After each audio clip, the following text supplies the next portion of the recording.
Right of a guy, wouldn't you think he'd use cash with a hooker? Exactly. You know, Jerry said to me that he would never watch the garbage that he puts on the show. I mean, he did say that. Well, let me ask Tony. Okay, Tony, you ought to know, because you've dealt with Sally Jessy, Richard Bay, Jerry, Maury, and who else? I'm leaving one out.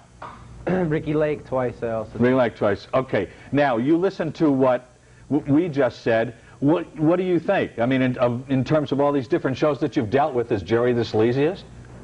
Yeah, definitely. Oh, okay. I was worried there, Tony. I thought you might go in a different direction. Why? No, in all honesty, I don't want to put words in your mouth. Why? I don't know, just the things that go on behind the scenes. His producers just, they're real dogs, you know what I mean? Real dogs. How so? Just the way they treat you. I mean, the whole time they'll be, you know, just kissing your butt until you get there, and then when you're done with the show, they throw you away like an old piece of meat.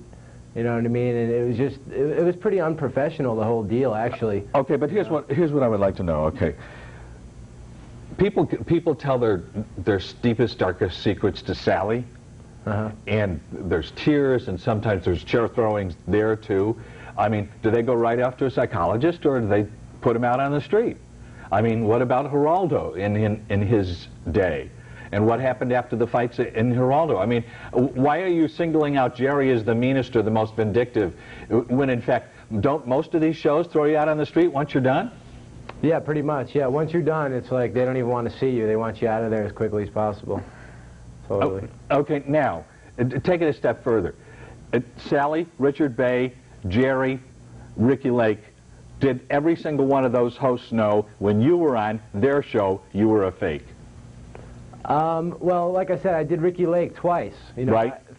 And, I mean, the second time, she had to know it was me. I have a very distinctive look, you know what I mean?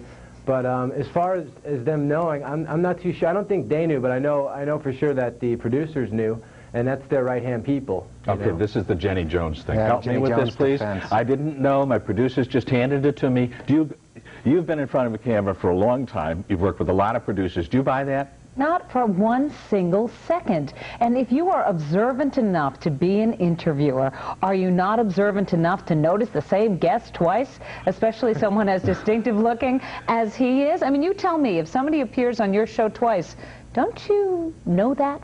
I would think so. But I'm also not Jenny Jones, and I'm not Ricky Lake, and I'm not highly managed, and I don't have 18 people telling me what to do, and I don't have a lot of people whispering in my ear, don't worry about it, we'll take care of it, we'll take care of it, we'll take care of it.